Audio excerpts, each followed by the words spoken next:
Justo hace 30 años, el 20 de marzo de 1987, se publicó el libro Nuestro futuro común o Informe Brundtland. Con este informe, el problema del desarrollo sostenible o sustentable se colocó en el foco internacional de atención. Es una superación de la tradicional división entre el estudio del problema medioambiental y el del desarrollo humano. Fue fruto del trabajo de 4 años de la Comisión Mundial sobre el Medio Ambiente y el Desarrollo entre 1983 y 1987, comisión presidida por Gro Harlem Brundtland, primera ministra de Noruega en 3 ocasiones diferentes. Hoy, 30 años después, queremos valorar este hito mundial en pro de la sostenibilidad del planeta y para ello vamos a contar en nuestro programa con la profesora de Economía Aplicada de esta universidad, Amelia Pérez Zabaleta, directora de la Cátedra AQUAE de Economía del Agua, habitual colaboradora. Muy buenos días, bienvenida otra vez. Muy buenos días, muchas gracias por invitarme. Pues vamos a hablar primero de ese concepto de desarrollo sostenible que se plantea en el informe Brundtland. ¿Cómo y por qué se plantea y qué quiere decir? Pues efectivamente, como has planteado al principio antes de que interviniera, el informe Brundtland supone un hito dentro de lo que es la concepción del medio ambiente y la concepción de la economía y su relación con el medio ambiente.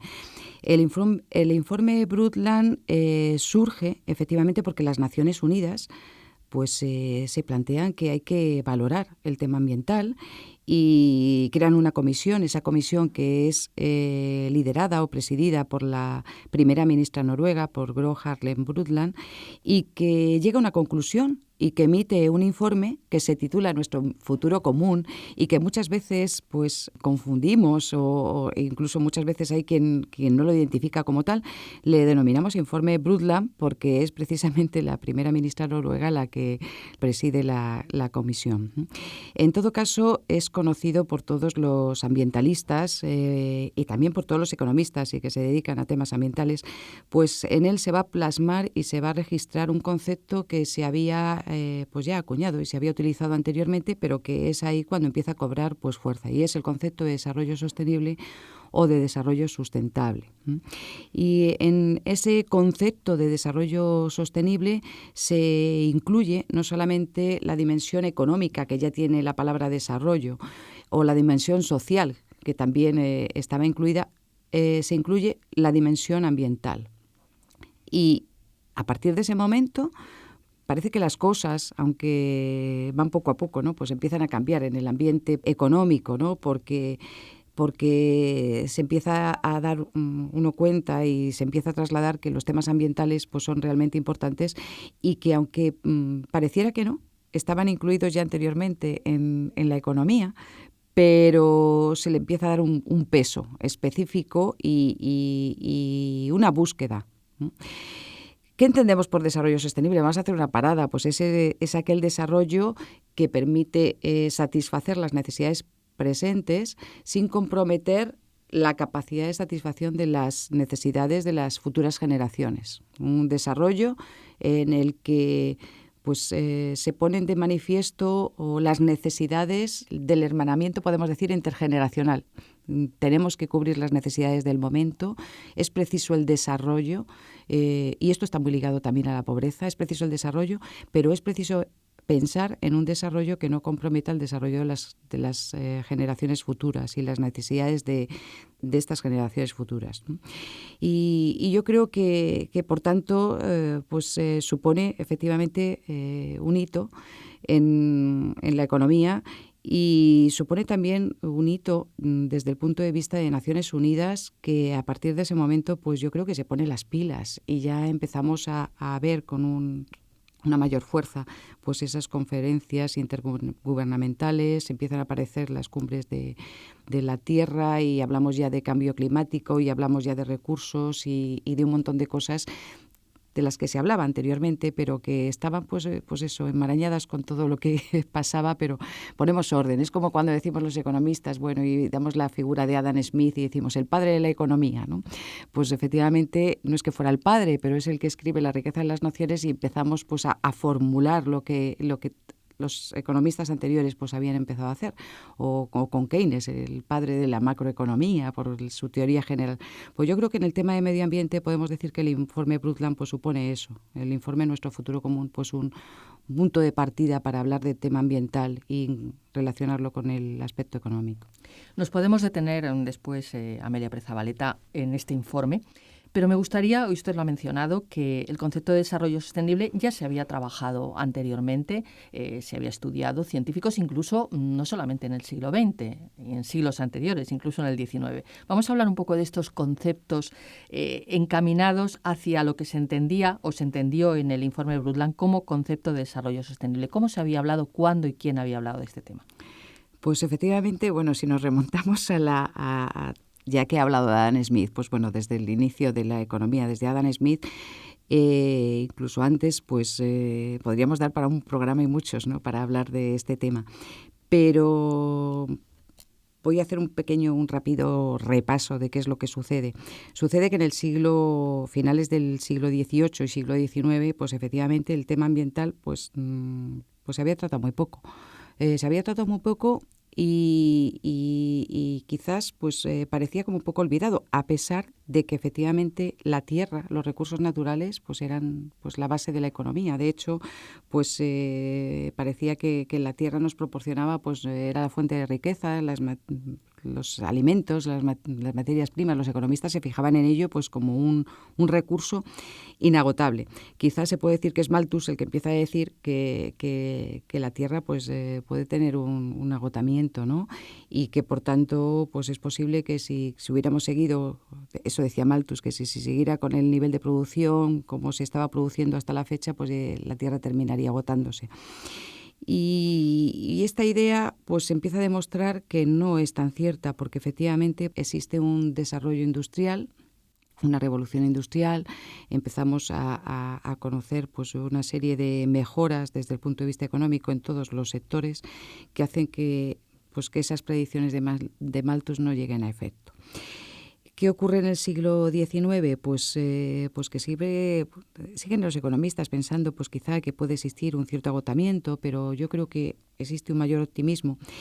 Y lo que sí se empieza a hablar pues es del valor de determinados bienes, de determinados recursos ligados a la tierra, como puede ser, por ejemplo, el agua también. Y se habla pues del valor económico que tienen esos bienes.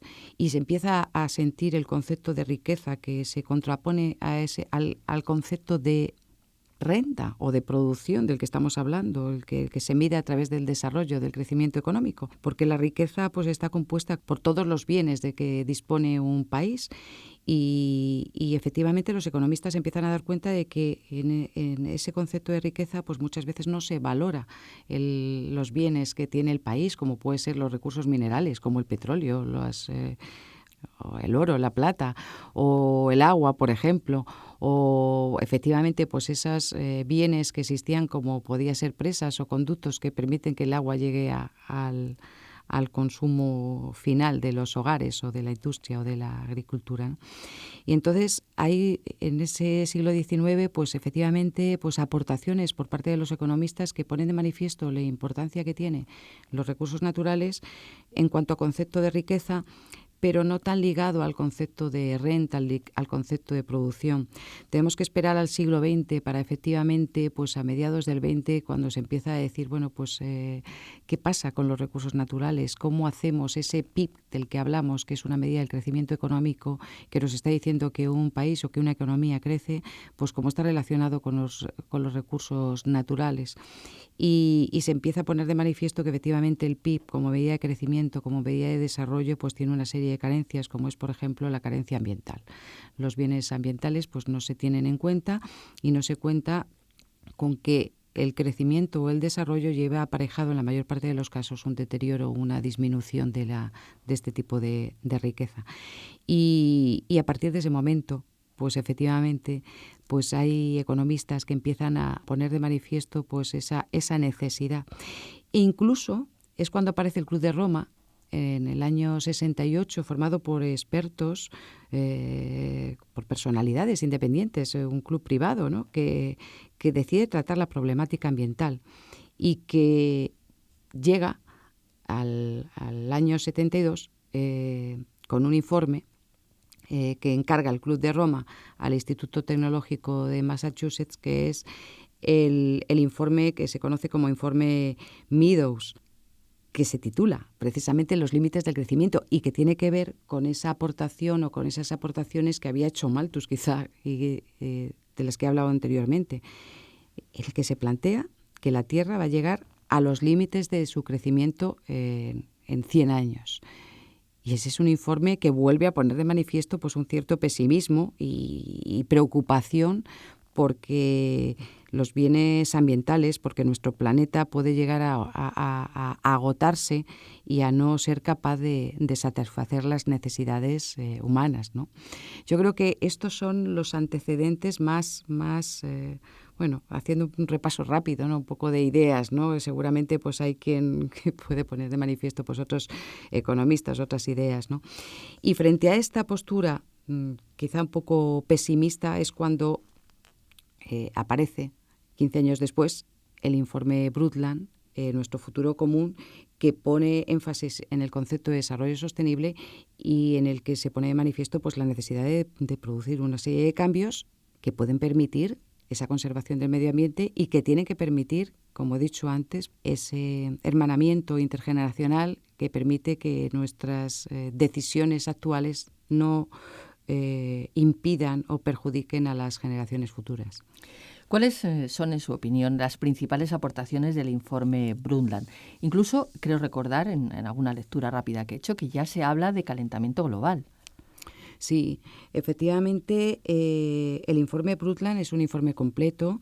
Lo voy a llamar Nuestro futuro común, aunque efectivamente lo ligamos a ese personaje del que me gustaría tener un poco de tiempo a hablar, de Gro Harlem Brundtland.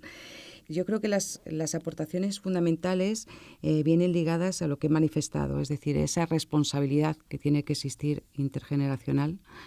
Viene también ligado al tema de los derechos humanos, del cuidado al medio ambiente como uno de los derechos fundamentales que hay desde todo punto de vista y ligado también, por supuesto, al cambio climático, que se empieza a aparecer como un problema, no tanto en ese momento, pero que podría ser importante en el futuro. Y también ese informe pone de manifiesto que existe dos tipos de desarrollo. El desarrollo de los países que podemos hablar, países ricos, que efectivamente tienen menos que hacer, parece aparentemente menos que hacer, pero que se tienen que preocupar por el tema de medio ambiente, y otro desarrollo importante que se tiene que producir, que es el de los países pobres, que requieren de muchos recursos y a los cuales no se puede impedir tampoco que lleguen a esos niveles de crecimiento que tienen los países más ricos. Y ahí pues está esa responsabilidad y esos derechos humanos que tenemos que proteger. Y también se pone de manifiesto otro de los temas interesantes, yo creo que es, y puede surgir de esto, es el tema de la mujer y esa necesidad de empoderamiento de la mujer, sobre todo, pues como digo, en determinados países que tienen pues más retos, ¿no?, de cara al futuro en cuanto al desarrollo, los países menos desarrollados. Este informe, Amelia Pérez Zabaleta, usted ha comentado que fue un hito, que fue muy importante, que fue un cambio, pero tuvo mucha repercusión. ¿Cómo se aceptó en el mundo de esos finales de siglo XX? Bueno, yo creo que en principio pues tuvo que pasar tiempo porque nos encontrábamos ante una crisis, estamos al final de la crisis de los 80, empezaba la recuperación y efectivamente pues los gobiernos y las economías pues estaban preocupados pues de otras cosas, ¿no? Cuando surge este concepto, ya se plasma y sale a la luz el informe Nuestro futuro común, pues los organismos internacionales, bueno, Naciones Unidas desde luego pues sí que le da la relevancia y el apoyo preciso, pero yo creo que los países no, en ese primer momento no tanto. Hay que esperar un poquito a que se pongan las pilas, a que efectivamente pues se vayan dando cuenta de que eso es importante.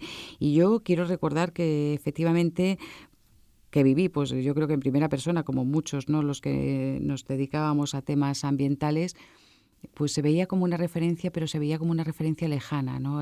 Hablábamos mucho de teoría, pero hablábamos poco de práctica. Y esa práctica vino después, cuando empezamos ya a ver que había que ponerse las pilas y que efectivamente pues que se tenían que producir muchos cambios. De hecho, en estos momentos seguimos teniendo la necesidad de poner sobre la mesa pues cambios en cuanto al concepto de desarrollo, en cuanto a qué es lo que queremos lograr, en cuanto a la medición y valoración de los recursos naturales y todo este tipo de cosas. Hoy en día los objetivos de desarrollo del milenio ya se llaman objetivos de desarrollo sostenible, con lo cual está plenamente incorporado a la actividad mundial y a la preocupación mundial. Vamos a hablar de la figura de Gro Harlem Brundtland, clave en el éxito de la conferencia, pero además es una persona muy implicada en el desarrollo humano, en procesos incluso de paz. Es un personaje muy interesante. La verdad es que es un personaje entrañable. Yo tuve el placer y el honor de conocerla el año pasado, que fue, yo creo que de las últimas visitas que hizo a España.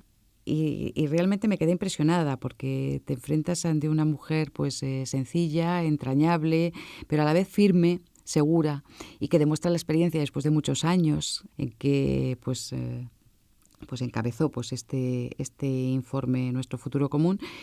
Además, no solamente lo encabezó, sino que con una trayectoria importantísima, puesto que fue primera ministra noruega, presidenta, como he dicho, de la Comisión de Medio Ambiente de Naciones Unidas, directora de la Organización Mundial de la Salud, enviada de las Naciones Unidas también para el cambio climático. Ha tenido múltiples cargos. Yo creo que sigue pues al pie del cañón mostrando la importancia que tiene el medio ambiente y que debe tener para todas las economías. A pesar de que su formación en medicina, ¿no?, y en física también, pues parecía que le iba a alejar un poco de este tipo de cuestiones, pero yo creo que es un referente. Es un referente que, como he dicho, para los que nos dedicamos al medio ambiente, pues te impacta y te llena y te hace sentir que efectivamente pues hay que continuar. Y sobre todo también porque efectivamente, como he dicho, pues es mujer, ¿no? Y he hablado pues del empoderamiento de las mujeres y siendo la primera mujer también primera ministra noruega, efectivamente pues muestra que las mujeres pues pueden llegar a ser responsables y a los más altos cargos, ¿no? Y yo creo que eso es podemos considerarla una pionera en el medio ambiente y sobre todo en el concepto de desarrollo sostenible. En la actualidad, Amelia Pérez Zabaleta, el concepto de desarrollo sostenible ha evolucionado incluso a uno del que ya hemos hablado en varias ocasiones en este programa de radio y que es la economía circular. ¿Qué quiere decir la economía circular y cómo se engloba dentro de la sostenibilidad? Pues yo creo que es una evolución de lo que es el desarrollo sostenible. Es una evolución porque yo creo que estamos hablando prácticamente de lo mismo. Lo que pasa es que estamos acostumbrados a cambiar los nombres a las cosas muchas veces para darles un mayor sentido, lo cual también no dudo de que es bueno. Esa economía circular está íntimamente relacionada con el desarrollo sostenible. Implica, efectivamente, que lo que se pretende es no solamente preservar los recursos para generaciones futuras, sino también reducir la cantidad de recursos que utilizamos, reciclar y volver a utilizar. Es decir, volver a poner en valor pues esos desechos que muchas veces pues que en una economía lineal, que podríamos decir que es el antecedente de lo que hemos vivido en la economía circular, pues en la que solamente se pensaba en producir, consumir y desechar, intentamos poner en valor pues esos desechos para poderlos integrar al sistema y para mejorar el medio ambiente, que es en principio pues de lo que se trata. Si me permites, yo que me dedico al agua, efectivamente tengo que decir que este año, en el Día Mundial del Agua, que celebraremos el 22 de marzo, se trata efectivamente del agua y aguas residuales, muy ligado, íntimamente ligado a la economía circular, y que además dentro de Europa y de una Europa que utiliza eficazmente los recursos, todo esto está dentro de la estrategia europea o de la estrategia Europa 2020. Yo creo que estos son retos y que poco a poco vamos trabajando para conseguirlos. Bueno, pues 30 años después de esta presentación oficial del libro Nuestro futuro común o Informe Brundtland, hemos hablado de lo que significó con Amelia Pérez Zabaleta, profesora titular de Economía Aplicada de esta universidad. Ha sido decana durante 2-3 periodos, me parece. Dos periodos. Y es también directora de la Cátedra Economía del Agua, una cátedra impulsada por la Fundación Aquae y por la UNED. Muchísimas gracias. Muchas gracias. Buenos días.